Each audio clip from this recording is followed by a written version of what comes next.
In other news, the saga continues into the investigation of skeletal remains found in East Grand Bahama. Tonight, persons who have engaged the services of the man allegedly responsible for dumping the skeletal remains in East Grand Bahama are sharing their experience, while members in the mortuary industry speak on the importance of having this industry regulated. Our Ramiko Knowles joins us now live in studio with an update. Ramiko? Into the illegal dumping of human remains in a body bag in the East Grand Bahama community. Residents have taken to social media to express their disgust over the unfortunate situation that has left many with more questions than answers. While police have remained tight-lipped on the progress of their investigation, our ZNS News sources say an alleged unlicensed mortician is assisting police in this case. The man's business practice is now coming to the forefront as some family members who trusted him with their loved ones are questioning whether or not their loved ones were really cremated or if there was a proper burial process. Among them, Judy Charlton says hiring the man allegedly responsible for dumping human remains in bushes to bury her sister was a mistake. She says her family did not receive anything they paid for. We never got no flowers. We never got no signing book. I had to pay for my obituary 8 o'clock in the morning. We're supposed to get chairs, tents, table, everything. We got nothing. This is a copy of the contract between Charlton's family and the alleged unlicensed mortician.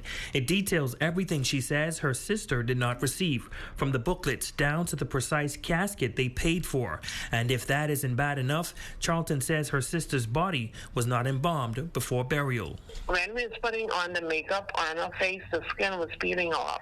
Nothing was done to her other than out the morgue into the box. We had to put the makeup on ourselves. He took my niece them into the morgue, in the old morgue at the Rand.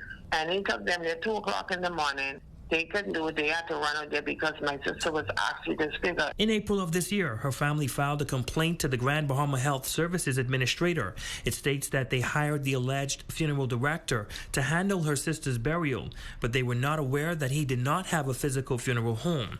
The family says they are not confident that the body they received is that of their sister. Over in Marsh Harbor, Abaco, Matilda Sanders and her family hired the alleged director to bury their uncle, and the experience is much like the Charlton's family. Our uncle was dressed at the clinic in Marsh Harbor. He was not embalmed.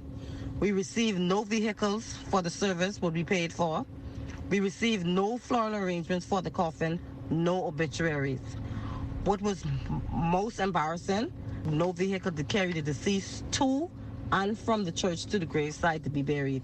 We had to borrow a guest vehicle from the service to carry the deceased at the graveside. CEO of Evergreen Mortuary, Donnelly Penn Mackey, says for far too long they have had to deal with unscrupulous people that have no qualification in the industry or proper business license to operate, and it needs to stop. You know, it's so unethical and disgraceful what we see happening, and hopefully we will get some resolve soon as it pertains to what is going on in this industry, whereas the government can finally regulate and give us some guidelines and get rid of some of these persons who have no qualifications to operate in such a sacred profession. Now, both families who have spoken are encouraging anyone who suspect that their loved ones did not receive proper burial should demand closure through a proper police investigation. For the Bahamas Tonight, the Northern Edition, I'm Ramiko Knowles. Back to you in studio.